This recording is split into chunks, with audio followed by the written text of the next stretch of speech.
there, and I walked in there and showed them, and I was looking at the counter, and it was looking like an office. And there it is. About 8 desks. My friend that rebuilds the bridge. I'll get it. I won't forget. Yeah, I'm kind of a prompt person, so the stragglers will just have to suffer. Where did I put my phone?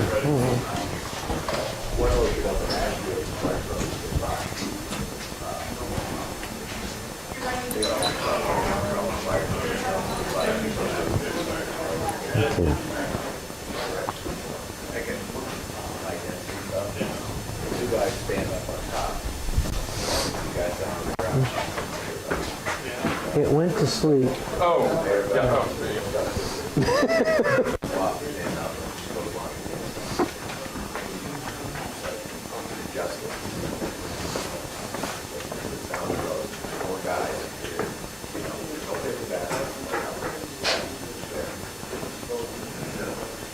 I'm going to use that clock because I'm going to use that clock just promptly at 9. So if you're wondering, You're assuming that he showed up. that's now the official timepiece. He's on float time. He's on float time. Oh, geez, that's great.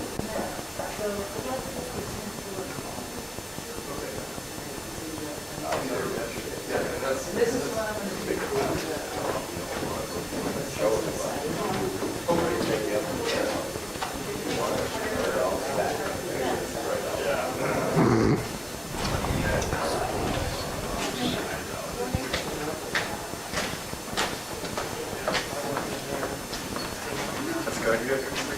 Still got my copies in here. That's what you gotta do when you walk in the door and you look, there's the alley.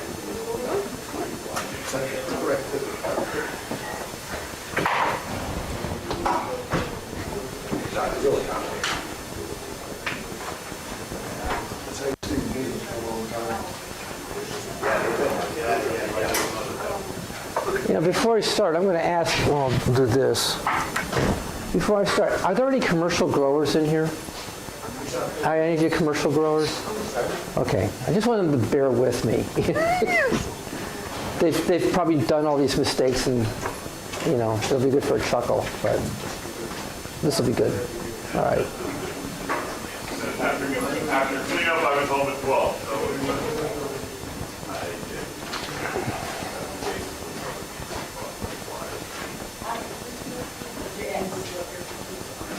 Yeah. We had, yeah, no. Yeah. Well, maybe good morning. Welcome. Good to see you. All right, it's 9 o'clock, and out of consideration for people coming behind me, I'm just going to get started. I'm Al Yelvington. My neighbors know me as Neighbor Al. And I'm trying to start a cider orchard. I started 9 years ago. I have no growing experience before whatsoever. I'm a retired Coast Guard officer. You can ask me about sea life. You can ask me about tsunamis, but... Did you want me to introduce you? Oh, I love that. I've never been introduced before.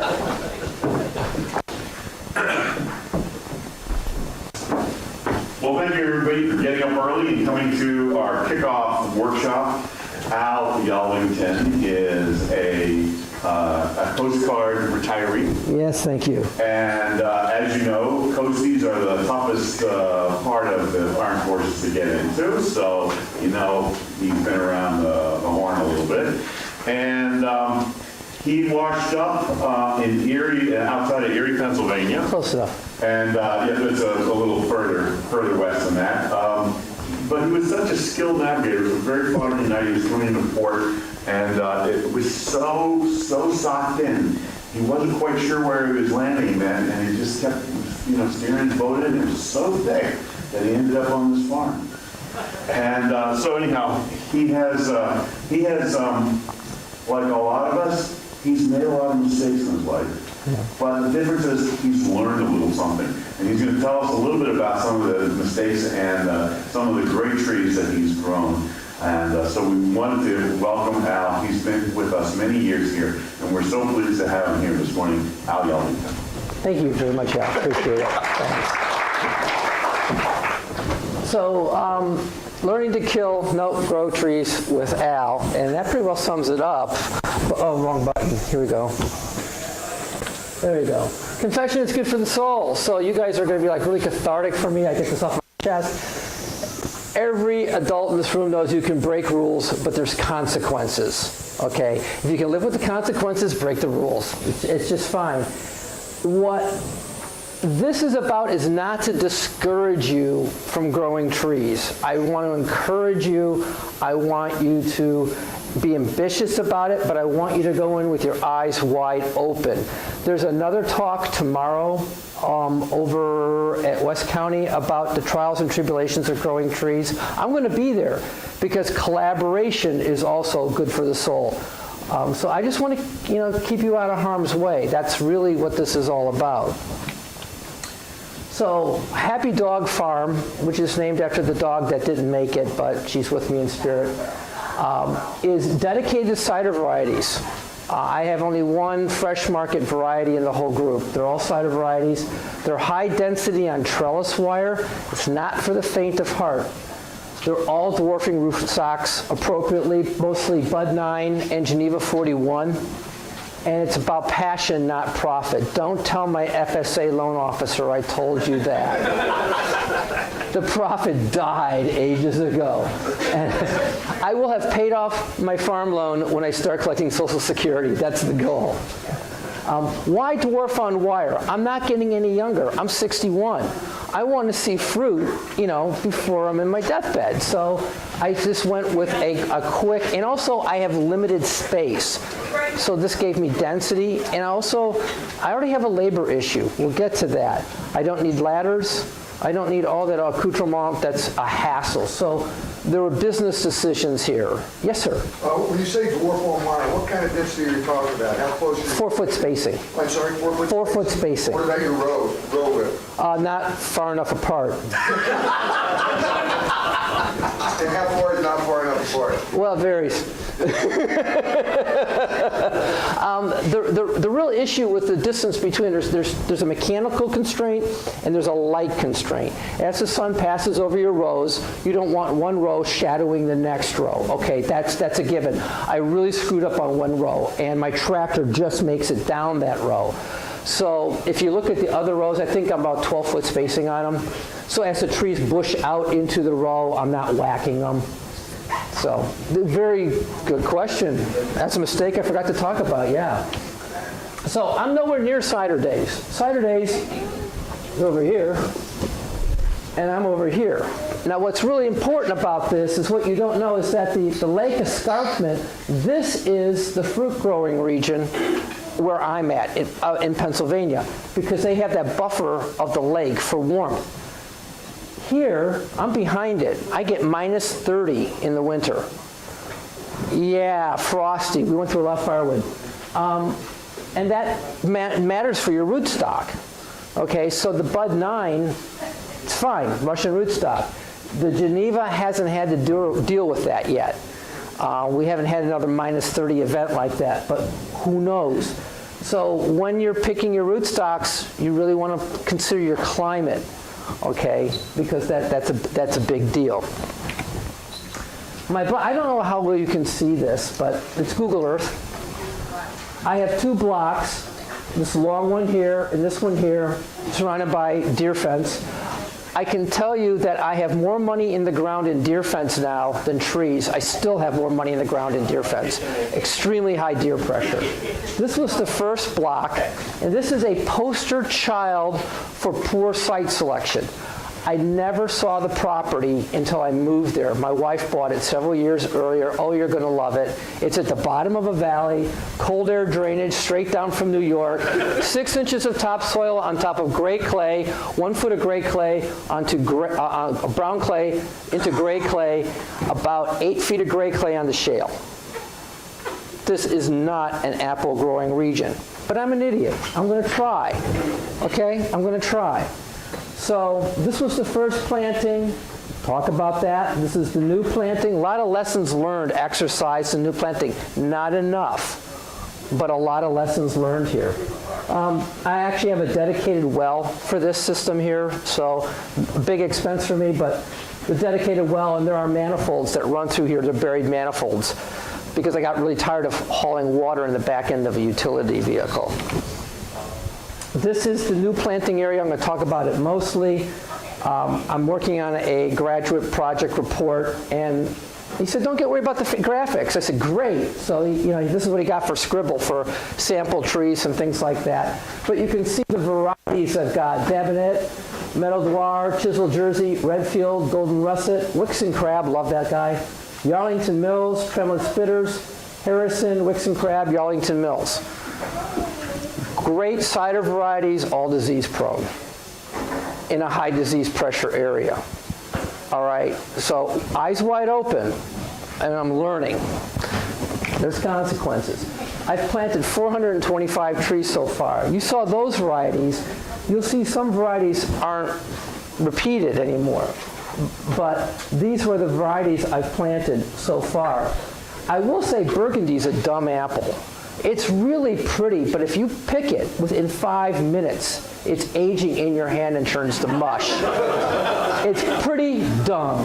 So I just don't recommend Burgundy. And they all survived. I'm like, oh man, what am I going to do with these?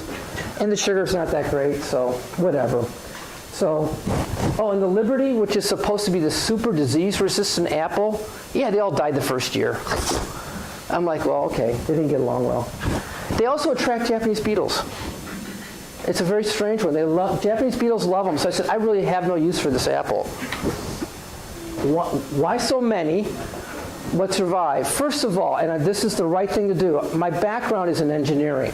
You do a proof of concept before you buy the whole thing, okay?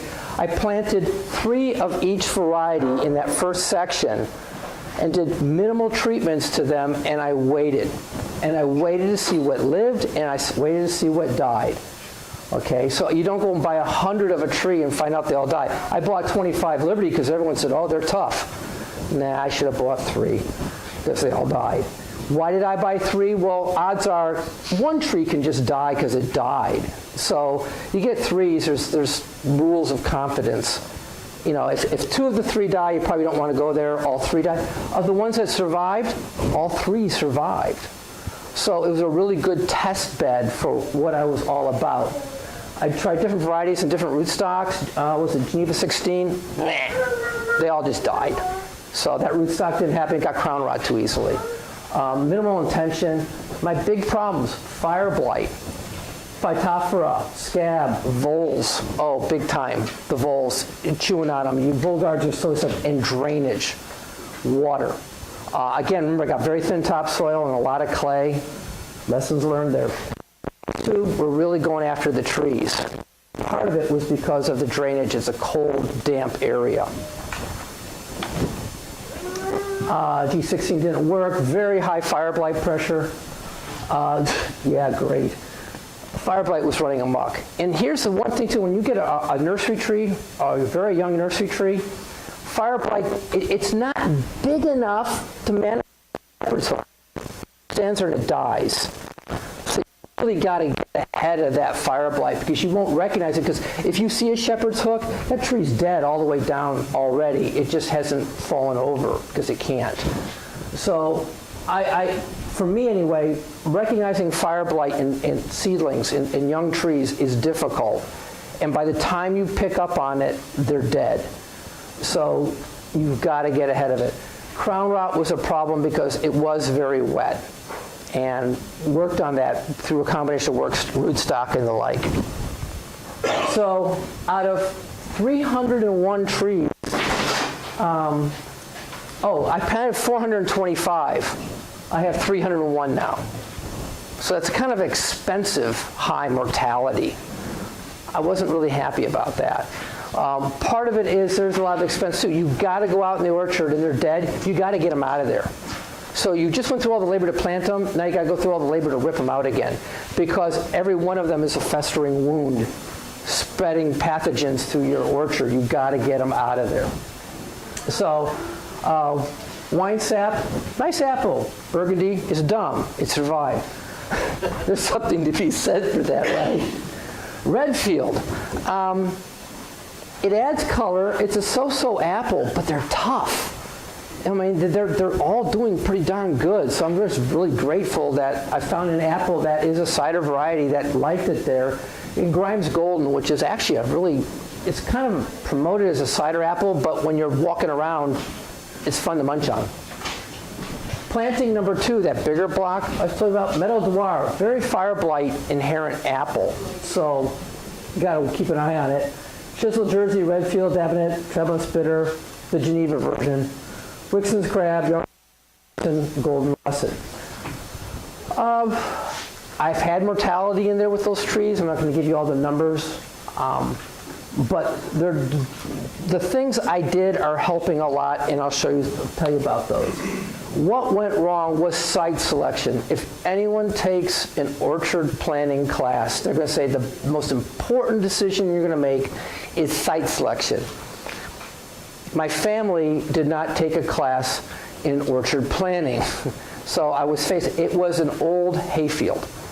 It had never been manured. It had very poor organic matter in it. It had evidence of a lot of liming over time because of mineral tests. It was a mess, okay? Multiflora rows, invasive species, you name it. Back and forth, mow and till, and, yeah. But it's not like I had a choice. And I say this to you. You're going to go to an orchard planning class, and you're going to hear all these things for the ideal orchard, and you say, I can't go out and buy more property. I got to work with what I got. So I'm here to try and help you work with what you've got. Now, is it in the next slide? No, but anyway, I considered leasing an orchard because up on high ground a couple miles from me, there had been old legacy orchards. I couldn't afford it, not that the land, but I'd have to duplicate all the equipment that would be necessary because I can't be going back and forth with the tractor every day and the different, I always figured it was a busy day if I used 3 or more implements in one day. So I couldn't afford it because of the duplication of rolling stock. I had to work with what I had. But consider it. If you have orchards near you and you can rent or lease, consider it. It'll save you a lot of trouble. So I'm in the bottom of Valley, the one like they have in all the extension things. Yeah, I look like the guy on the bottom. I get cold air drainage coming straight out of New York. We have lake effect seasons. It's really amazing. The high school's on the other side of the hill, and they go, what's the weather like? Well, it's snowing at the high school, and I'm not kidding. It'll be torrential at the high school, and I'll have dust at my feet at my house. We have truly little microclimates where we are. You need to get a sense of place. You have to know about the sense of place of where you are as you go into this, and it's all part of the mix. This is not usual, but we had some very bad flooding. Remember, I'm the bottom, up on the hill on the other side and whatnot. We have a creek, and I'll get into the creek. And the flooding, well, that flooding water, let's just say Pennsylvania farmers aren't really good about following land conservation rules for keeping the manure out of the streams. That flooded 2 rows of my trees. A lot of them died. Not only from the water, but from Phytophthora. All right, they just basically got the plague dropped on them. So I'm out there in pouring rain like we've had lately on a backhoe trying to dig a diversion ditch, and it did. I said, well, I've lost trees, but I got to save the rest. So a backhoe or rolling stock to defend your orchard is a good idea. Cold, damp air, water, and springs. I went through a lot of trouble to find and break up springs in my orchard. Soils. Soil test, soil test, soil test. Use them, read them if you don't understand them. Cooperative extension. Get someone from the tree fruit section of a cooperative extension, wherever they may be, Penn State, Stellar. They'll interpret those soil tests for you and explain what you don't get. It's huge. and I had a huge weed seed bank in the soils. And once you disturb that soil, you just got a whole bunch of new ones, and I didn't really understand that until I had the weed science class. I went, oh man, it's like I'm dancing in a minefield. So, why did I plant there? Well, it's what I had. Leasing an orchard wasn't from leasing, so that slide's out of order. I'm sorry, another mistake. It never had manure spread. I asked my neighbors about this. This is a big deal because not only are you returning nutrients, you're adding organic matter to the soil, what little topsoil I had. So this was a problem. Limited but no nutrients returned, and that was pretty evident in the soil tests. And very thin topsoil. I mean, if I go walking out in some of the areas I haven't worked right now with this kind of weather, your foot sinks to the clay. It's really difficult. And I have a state licensed cider mill. And a lot of my customers wanted to bring me pickup trucks full of apples. They couldn't get to their trees. Four-wheel drive pickup trucks, they said, we're not even going to try. We'll get stuck out there with the weight. So this was a challenge. Human intervention. 2 generations ago, some people decided to move a creek because they wanted a pond. When they moved the creek to have the pond, they left. The pond silted up. It just fanned out and flooded the whole area, where the original creek had just gone around my orchard. Now it would flood. That's useful information because when you see that and before you plant, you need to put diversion ditches and stuff around your orchard because you're going to get flooding and you need to maintain those ditches. So I just say that to you. You're going to get good at tractor time. It's a good thing. Flooding and invasive plants. And I'm embarrassed I can't remember the name of the one plant. The easiest thing to do was take a day, put on your mosquito netting, you walk out there, and you're cutting them all out. And I filled up wagons of that one weed. It was more effective than trying to use an herbicide because every one of them had tens of thousands of seeds on them. And you get them out there while they're green and the seeds haven't set.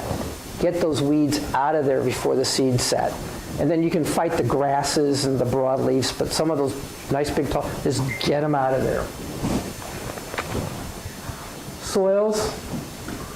It causes planting problems too. If you have heavy soil and you plant a tree and everything's copacetic, when they get wet, that tree sinks a couple inches, and now you've got it in a pot that fills with water. Okay, lesson learned. And clays are worse.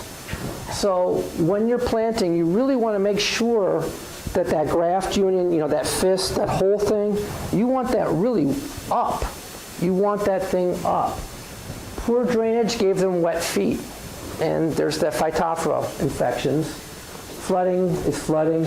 Nutrient deficiencies. I was very low on potassium and phosphorus. Phosphorus is the foundation of plant energy and ATP, and it is not mobile in the soil. It's very slow. So you can put some phosphorus as a side dressing on top later.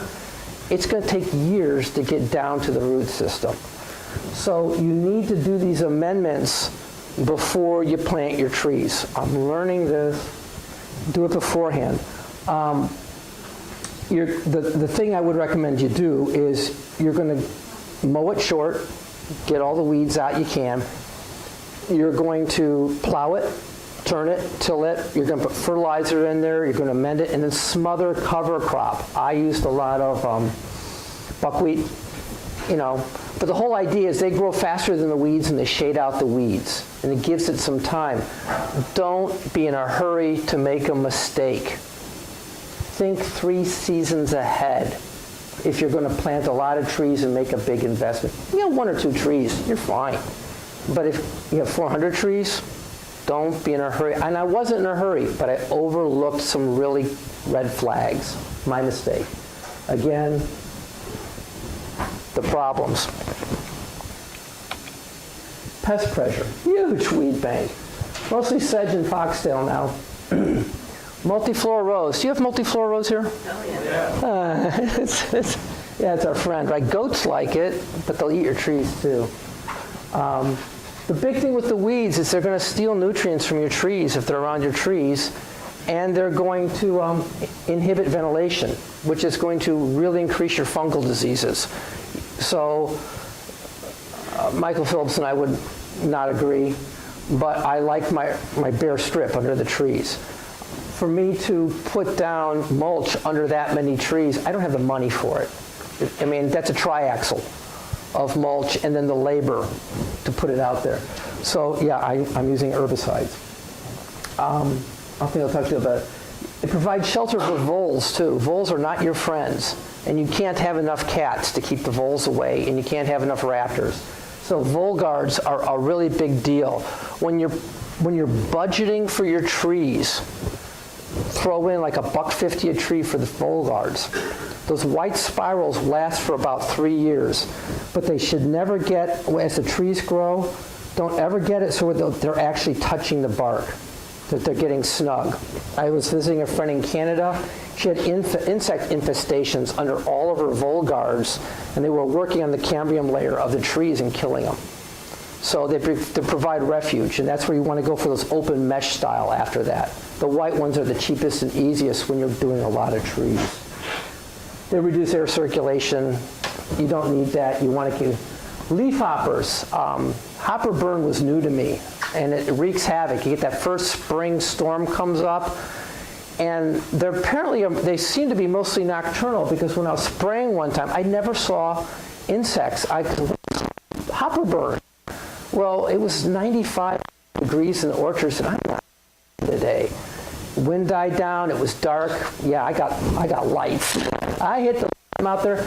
Oh my Lord! It was a party, and they invited all their friends, the insects that were going to work on my trees. I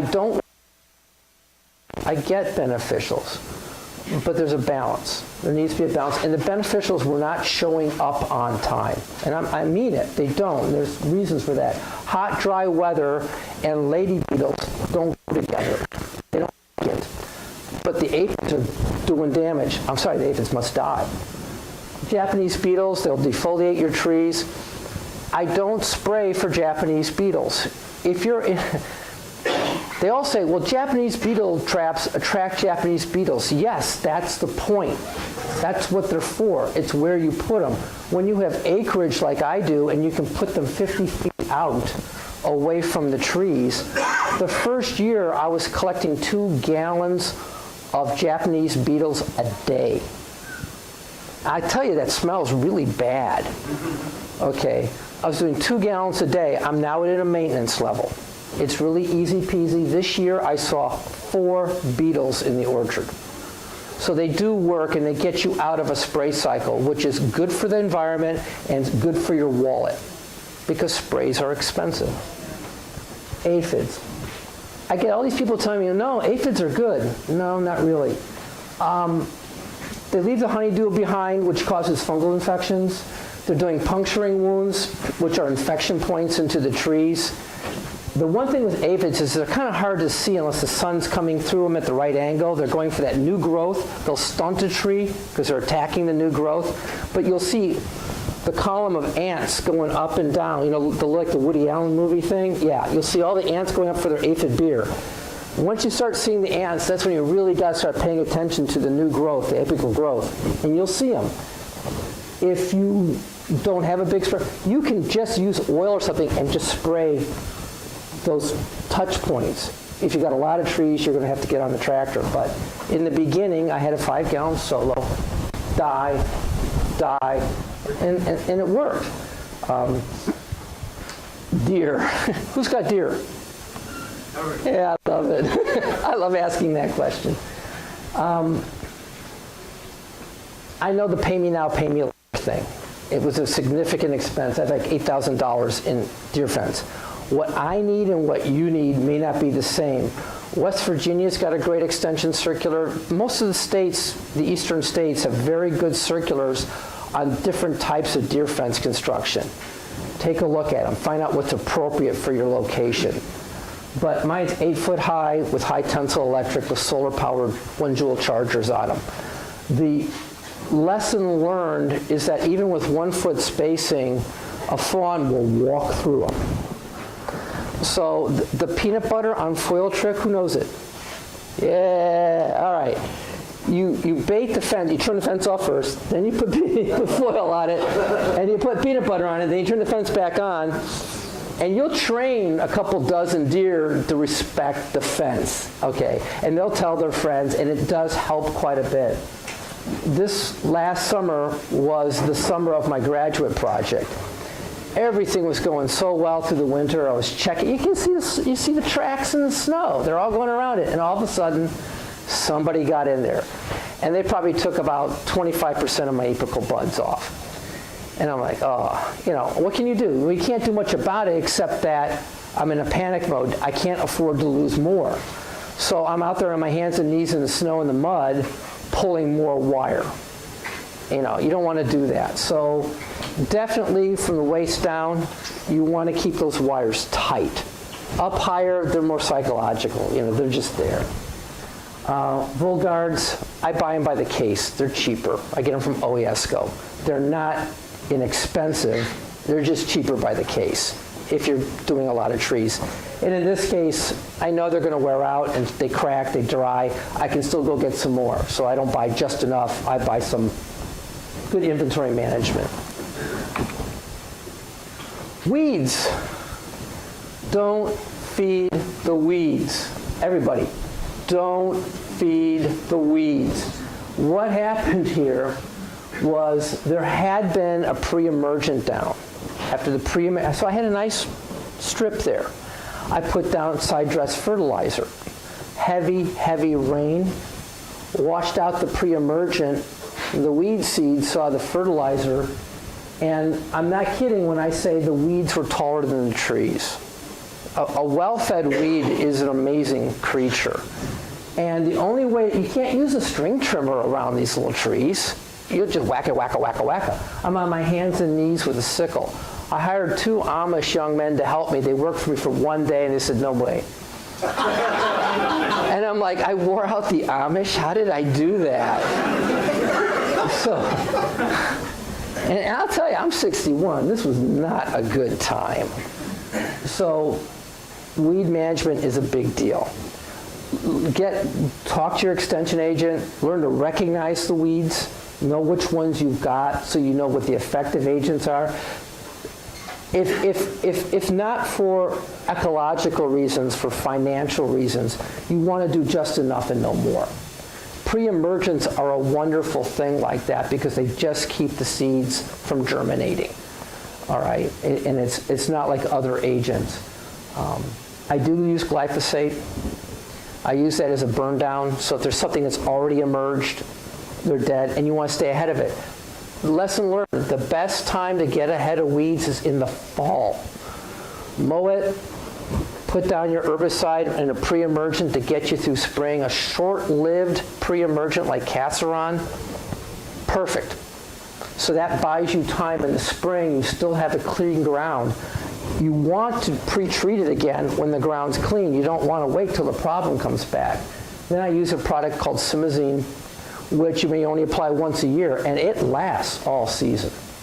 So that saves you a lot of work, and it's easy on everything. What happened? Trees died a lot. Okay, and it's all, well, except for the cow manure washing down the hill. It's all my fault. I really didn't know enough about the history of my place because I've never lived there before. Okay, but when I found out about how the field had been managed or not managed, about the springs, about the people moving the creek and such, I would have looked at this differently. A lot more diversion ditches would have gone in first. I tried to interpret my soil tests myself. Bad idea. So when they said put a ton of lime on there, but the soil tests say you have an excessive quantity of calcium and magnesium, I'm like, well, wait a minute. That doesn't make sense. Yeah, it does. It does, because my soil pH was really off, and it was really upsetting my nutrient balance. You have people, I'm going to keep saying cooperative extension. I'm a huge fan of cooperative extension. Get help. They're there. They want to help. Spray timing. I was doing too much too late. You got to stay ahead of it. Spray treatments, what I was using. I was using soft organic products.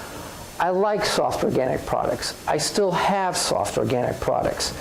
But when you're being overrun, you need to use hard force. And then you go back to soft organic products to maintain things, to keep just a gentle hand to keep things in line. We have long, wet springs. Now, one thing that mitigated that is cider varieties tend to be late bloomers. So that helped me out a lot. Redfield, by the way, is almost immune to blossom blight. Who knew? That's great. I mean, I still have fire blight risk with it during the rest of the year, but that blossom blight, that really vulnerable period, I'm good. Meadow Dwar, it's always vulnerable. So you got to learn to watch the weather, really watch the weather like a scientist. Very hot, we get over 100 degrees. That means I can't use certain agents. I can't use neem oil during that time. I can't use anything that resembles an oil. It'll burn the trees. It'll be phytotoxic. So I have to keep adjusting my spray schedule to the climate and disease. I keep mentioning that because it was a big deal. Come on, come on. There we go. I want to talk about fire blight because who here has not dealt with fire blight? Okay, I'm going to preach to the choir really quickly then. It likes young, fast-growing tissue. You all know that. The cuticle is thin. It's very easy for the pathogen to get through that thin cuticle. That's one reason why oil in the cool time of year is useful, because that oil makes a protective barrier on the cuticle. Weather. It likes heat. So you get that rapid growth and needs moisture. All right, so you're going to keep an eye on those things. Insect damage. So you have a thick cuticle, but if you have chewing insects or puncturing, they're putting new wounds in there that a pathogen can get in there. Trauma, wind and hail. Unfortunately, I haven't had that where I am. We have wind, but then just rips the trees out. Pruning wounds. You know, I heard it so often when you're pruning in the winter, you don't have a fire blight risk, and the wounds will desiccate by spring. Not in my neighborhood. In my neighborhood, I would say of that big loss in that first area, 3/4 of that was because of pruning cuts got infected. What I do now is I use an organic copper product called Cueva, C-U-E-V-A. And I make a 10 times rate in a spray bottle. And I use a chemical sprayer from Tractor Supply like you use for spraying the teats on cows and stuff, where you're pressurizing it. It's a little hand bottle. And I make the cut and I'm spraying the wounds with Cueva copper. The copper is persistent, it stays there, and it provides a biocide that anything lands on it for months. It takes over 1.5 inches of rain to wash it off, but now it's penetrated that open wound, the wood. I don't have infections anymore.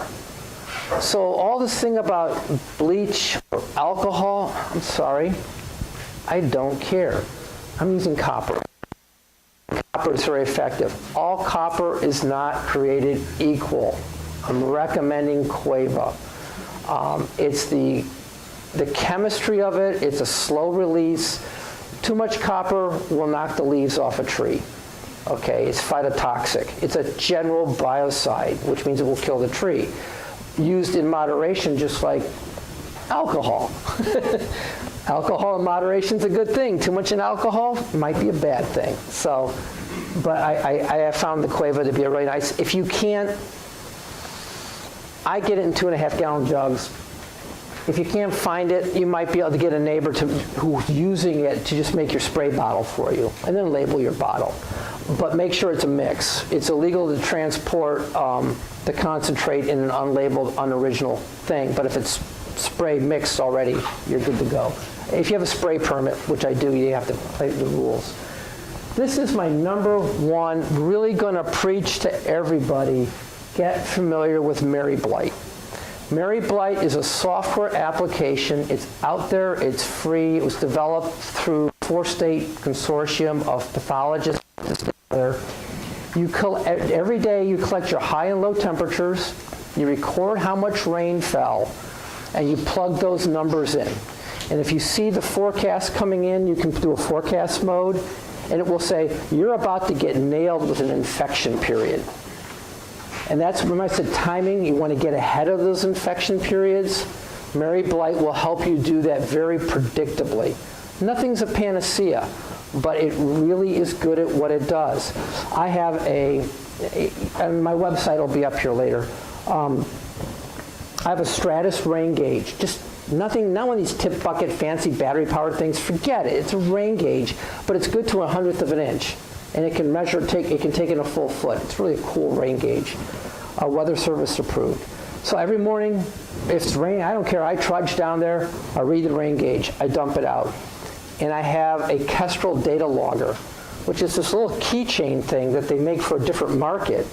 Works great for me, and I stuck inside of a piece of PVC pipe with a mushroom dome on it, and I can get the data out with my phone, and I email it back to the house. And I have it record every 30 minutes. So I'm getting my high, I'm getting my low, I'm getting my humidity, which is really kind of important. If you have long periods of 100% humidity, but you didn't have rain, you still have a virtual wetting period.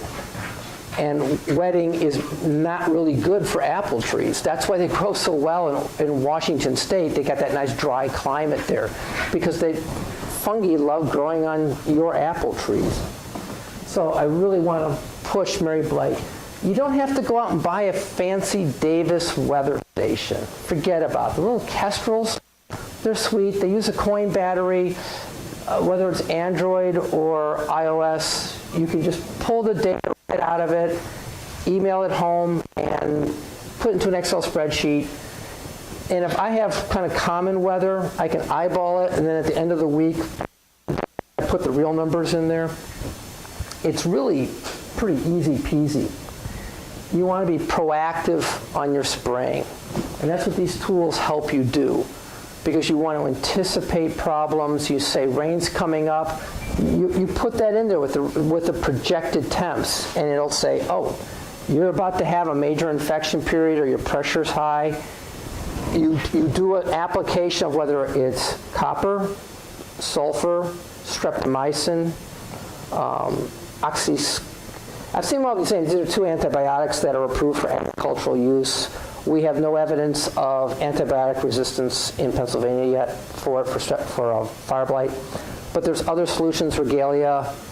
There's other stuff, these names. You'll learn them.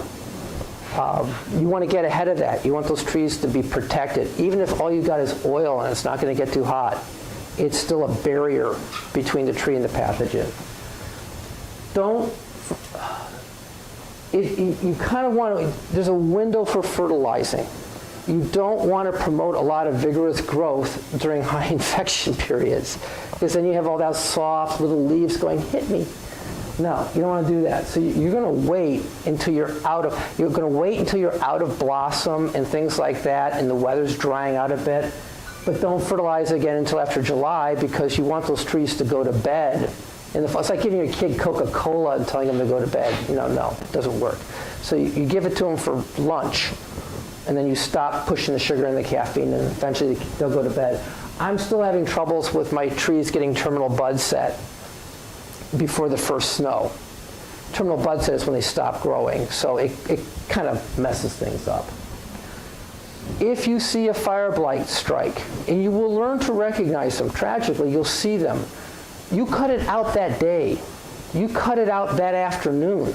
You get rid of it, and you spray the wound with copper. If you see fire blight and it's here, you cut back to here. They're phloem mobile. It's like gangrene. It's going to spread. You can't see it, but it's in there. You want to cut back all the way up to the trunk or whatnot, and you want to treat that wound, and you give up on that limb. And then you take the limb out of the orchard. Now they say burn it. Well, burning's not easy for me. I bag it and I put in the dumpster. Bye-bye limb. But strikes need to come out immediately, because they become infection points for the rest of the orchard. And I saw stuff, I didn't recognize it. And this is a huge thing. And this is why you talk to other people who are growers and say, could you show me some of this stuff? I think 9 out of 10 people would be glad to show you when they have time. They'll show you stuff. So you learn to recognize the problems. Did I get this? Yeah. Nutrients, I did end up side dressing with lime fertilizers. It had a remarkable benefit for the trees. All things in moderation. The lime helped shift the pH. I replaced potassium and phosphorus. It made a big difference. I did foliar feedings. If you're not familiar with the foliar feeding, yes, you can get nutrients into a tree through the leaves. Okay, you can. I did calcium, which is necessary for cell structure. Potassium, same thing. It helps the trees absorb moisture, just like sodium might in a person. Potassium. And boron. Boron is, you can go too far with it, but if you don't have enough, it's a problem. So I use a product called Solubor. I get my stuff from Seven Springs, and you get a little bag. You don't have to buy a whole lot of it. And I do a half-rate application at the beginning of the season and watch it. If a half rate was enough, I don't do anymore. Because you can go from deficient to toxic really quickly. But the numbers, the instructions are printed right there. They make it really easy for you to do it. NutriCal and NutriK, they get the calcium and potassium into the plant. What happened was, Steve Wood says I say it wrong. Turgor, the leaf, how thick and stiff the leaf is. They were like toilet paper in the wind. I'm like, this is wrong. Paid for tissue analysis from Penn State. Oh, you're way low on this stuff. This year, I started those sprays. I got nice, big, happy leaves. I'm like, well, something's starting to go right. Okay, the day things start to go right, you're like, oh, finally, things are going right. And it also helps them to resist infection. If you're nutrient deficient and you get sick, you're going to be worse off because you don't have the resources to defend yourself. If you have all sorts of cuts and your skin's thin, you're bound to get an infection. Stiffening up the leaves and making the cuticle stronger, it helps to fend off infection. Better pesticides. Now, I hope everyone realizes pesticide is a general term for anything you use to control a health problem on a tree. Okay? It's medicine, better medicines. Okay? Cueva is organic copper. One of my advisors, Carrie Peter, is a tree fruit pathologist for Penn State at the Biglerville Research Center. She turned me on to this compared to other products, especially if you're running a small orchard. It's very nice because the other ones, the concentrations are so high, they figure you have a 100-gallon spray tank. No, this is much easier to manage for mixing. You know, and these are the mechanics you learn along the way. So I like this. And it lasts a long time. It doesn't have a shelf life. You just put it there and get the jug down the next year. Serenade ASO. I like it. Serenade is a biological. It's a tea of sorts. It's mostly the byproduct of fermented Bacillus subtilis, a bacterium. And what it does is you're spraying bacteria poop on your tree that when other bacteria try to infect, they see that and they go, we can't survive here. Someone's been here already. Plus, there are some live spores still in the jug, which are benign to people. I read the EPA report. I believe them. And it has done a good job. And it helps with fire blight. The only thing that helps for sure with fire blight is streptomycin. Okay, but you only can apply it 4 times a season. And some of my seasons really stretch out. So I have to come up with alternatives and mix them up a bit. So there's streptomycin. Bacillus thuringiensis, BT, is a biological herbicide that only affects the larval stage of moths, which want to be chewing on your trees. You put that down, they're dead. They're gone. All your beneficials, all your other insects are going, what?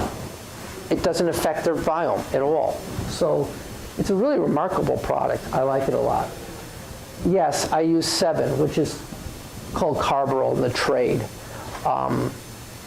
It's the only thing I found effective with the leafhoppers, and the leafhoppers were doing significant damage to the trees. Don't use it a lot, but it's in the war chest. You can, if you have a small orchard, you can just buy the concentrate bottles like at Home Depot. I can't do that, it's just a waste of money. So I'll buy a 2.5 gallon of just plain carbaryl. This is, yes, sir. Hi. Do you use 7 to thin at all? No. Right now, everything, 7 is also has a benefit. It can thin, so can Regalia, which is an organic product. I'm going to hand thin. I have enough trees, I can hand thin. It lets me do things as much as I want without hoping it does just so much. A lot of great research on thinning. This isn't about thinning. But if someone says, I want to hear about thinning, I'll do a workshop on thinning sometime. No, I have a different question for you. All right. Nice to see you, Charles. Herbicide and pre-emergent. Putting down Roundup is not enough. Putting down Roundup is a short-term solution because all you've done is remove the competition for the next set of seeds that are underneath the weeds you killed. So when you put a pre-emergent in with your herbicide, you're getting long-term benefits. I picked my manufacturers. I use generic glyphosate, fine, and I do it a la carte. I mix what I want. You can buy, like Roundup Pro has a pre-emergent and all this other stuff. I'm not going to go down that road. I buy products I know and understand. I had the class. I can go through my notes and say, this chemistry lasts for 2 months, this chemistry lasts for 4 months. I get what I want, not what the manufacturer thought I wanted.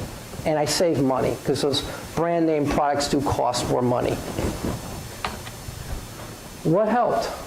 Silly stuff, but you're going to find out. I started off with a 5-gallon backpack sprayer, which got really old after a while, but it was the appropriate size sprayer, the appropriate expense in the beginning. Then I went up to a 40-gallon 3-point hitch sprayer for my little tractor, which I could put 20 gallons in or 40. But when I did my research project, I was doing a lot of very small sprays, more than the backpack, but a lot less than here. So to get accurate, and I use the 15 now only for herbicide, because I don't have to use a lot. So I have different sprayers for different jobs. Yes, ma'am? Could you say a little louder, because I can't hear you. Have you ever used flame weeding as a pre-emergent? I haven't. The question is, have I used flame to kill weeds? Yes, I did. I almost set some posts on fire. Yeah, because what happens, it was dry, and then suddenly I'm in a fire control mode and not a flame control mode. So it's a very good technology, but I've heard some people using it, but it's mostly specialty crops like peppers and stuff where they'll be going down the rows. Yeah, exactly. But me, line posts are too expensive, and I have plastic insulators, so I keep looking and say, man, I really wish I could throw a match at that. No. So I'm out there with the sickle, yeah. Yeah, it's a very good question. Well, Thank we you. use it, we only use it for pre-emergent weeds on our farm. Okay. So it prevents the herbicide, the pre-emergent herbicide. So when you do use it in wet weather, I'm just curious if you tried it. I haven't tried it in wet weather. Orchards, yeah. Yeah, I haven't tried it. Again, I have to be so careful because at least on my fence line, I have plastic Volgards and I have plastic insulators, so the consequences are really high of a mistake. Yeah, but it definitely has a place because I do have, there are organic growers near me who swear by it. Absolutely. I raised my growing beds. They were drying. I don't need topsoil in the travel lane. The tractor's going to drive on it. What do I care?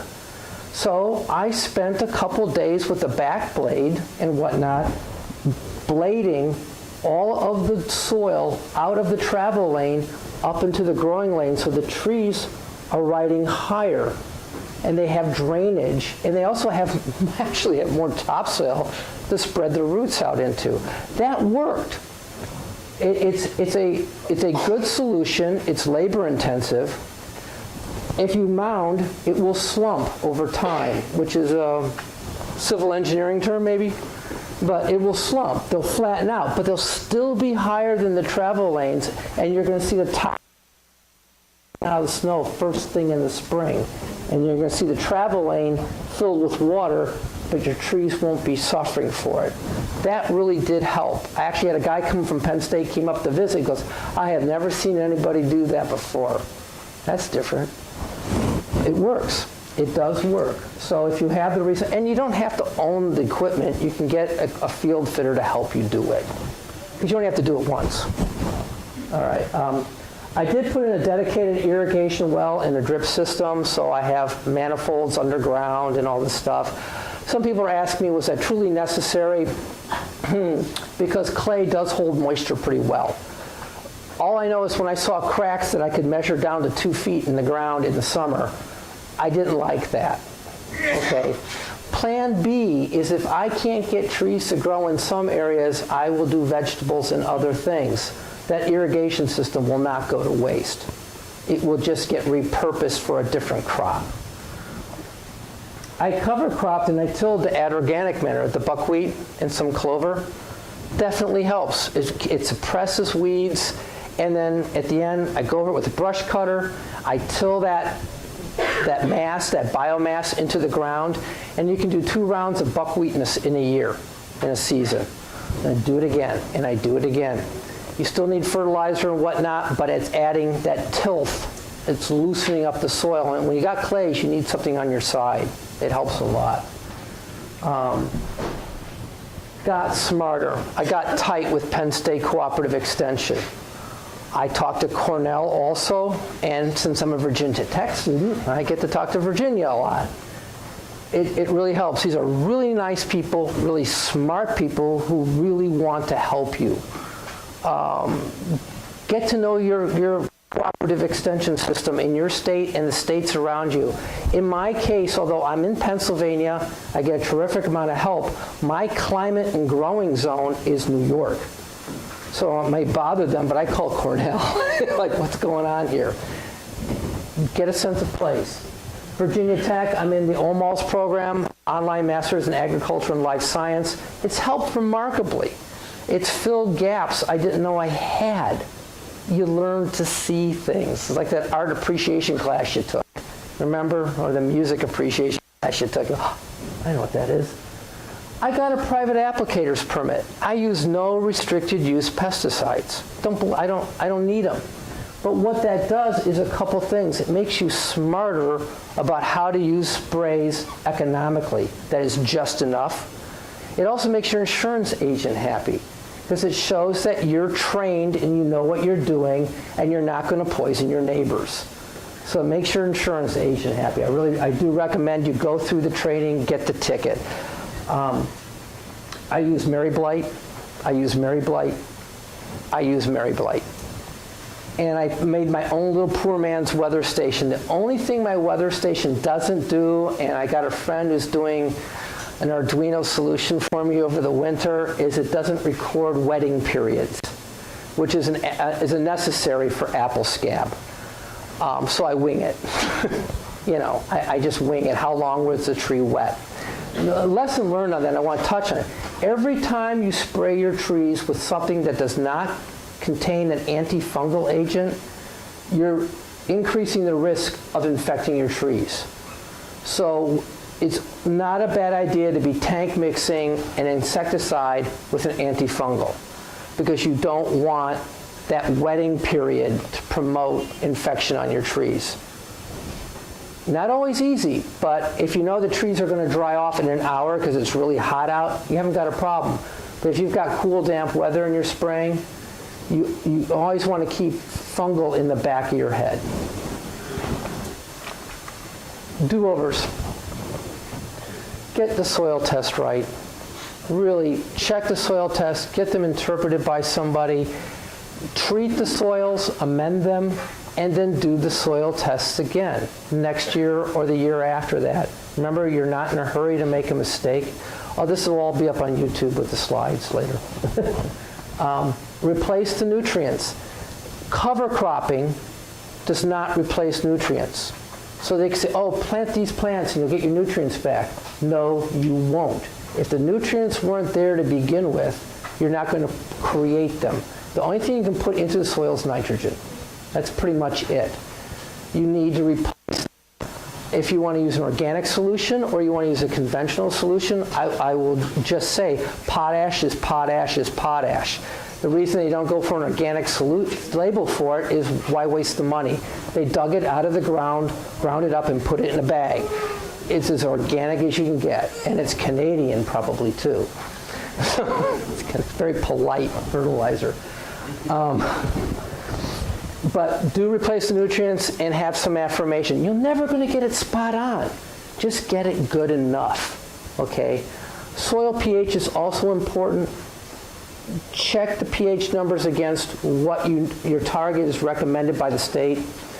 Soil pH makes a huge difference in the availability of the nutrients that are in your soil. It makes a big. I have significant manganese toxicity. We're showing up in metal dewar, big time, spike off scale. Limed it, brought that back, and the other ones rose up. It's a science unto its own. Soil science, I didn't take the class, but it's a big deal. Organic matter, if you don't have enough, your soil test, you can have it tested for it, put it in there. And that's where you cover, smother, and till. All right? Massage it in, massage it in. Get your pH into the proper range. It can be slightly acid. It shouldn't be too acid. Look at drainage. Look at drainage. Just be honest with yourself. If you've got a low wet spot that will always be on the bottom, you might not be a good place. I have a friend up in Canada. They got this one spot that's packed flat as a parking lot. And it's low and wet. I said, you know, that'd be a really great place to have evening farm-to-table banquets. And she looked at me and she goes, yeah, you get some mileage out of that spot. But if it's always going to be wet, don't do that. Now, I was able to mitigate, but I have, in that first planting, there's one section that's very low and very wet. It's going to get vegetables. It's just not, it's not going to work for apple trees. I'm going to first try putting in semi-standard trees. Something, you know, with better root systems and the like, but good chances it might be melons, peppers, or something. Learn to recognize diseases. Really, it's a big deal, and it's not. The people who know how to do it make it look easy. It takes time. It takes depth, and then you'll get better at it. Fire blight, right on the top, because it's so fast. I had a tree that I looked at it and I thought, that doesn't look right. I came back, I had to leave town. I came back 3 days later, that tree was dead, brown, gone, just like that. And I went, I should have gotten to that sooner. Nutrient issues, they can aggravate disease issues. You'll get pathologists arguing with you on that. It's a fact, it can. Cells can't harden themselves, cuticle can't harden themselves, they can't take care of themselves if they don't have the nutrients on board. Insects, learn to recognize the beneficials, learn to recognize the pests. Find out the lowest common denominator for telling the pests to just move on. Apple scab is a nuisance. I worry more about what it does to the tree than what it does to the fruit, because I'm pressing for cider, I don't care. Crown rot will kill a tree really quickly, it just girdles it. And weed control. Get a handle on your weeds. At some point, if you're growing, you know, like semi-standard trees, yeah, you can have grass under the tree. That's fine. But let that tree get established first, where it's not competing. I mowed and really scalped underneath 2 wild trees on my property. I put down fertilizer, and lo and behold, those trees just, they're like 30-year-old wilds. They just kicked into high gear. Yeah, they just kicked into high gear. They had been giving up so much nutrient over the years, the deer had been eating it and taking it away. I put it back with some 10-10-10 of happy trees. When I get right, fast. Look at your varieties. See if they're disease resistant to the diseases in your area. Big deal. It's cheap. It's a cheap solution because you've ciders are late bloomers. Nice thing that helps you if you have wet springs. Every tree got a mycorrhizal root dip. Big deal. Bioorganics, mycorrhizal root dip. Helps a lot, especially for collecting phosphorus, which remember is not soil mobile. Find a good nursery. Friends, don't let friends buy trees at big box stores. Okay? Don't do it. The deer fence was expensive. For me, it was a necessary evil. Find the fencing solution that works for you. Rip out dying trees. You see it's dead, get it out of there. Walk your orchard as often as possible. Keep eyes on it because things can happen pretty fast in a tree. With insects coming in, disease coming in, it can happen fast. So using copper, boy, I'll tell you, that was a real epiphany for me. That helped a lot over anything anyone else had ever said before. Using copper made a big difference. For me, putting a dedicated irrigation system in, I have dwarf trees, they have dwarf root systems. That root system dries out, doesn't have a lot of room to work with. I think it was a good idea. It worked for me. And collaborate with others. There's lots of blogs out there. There's lots of opportunity. Don't be shy. Tell them what you're doing. Ask them if they can lend you a hand.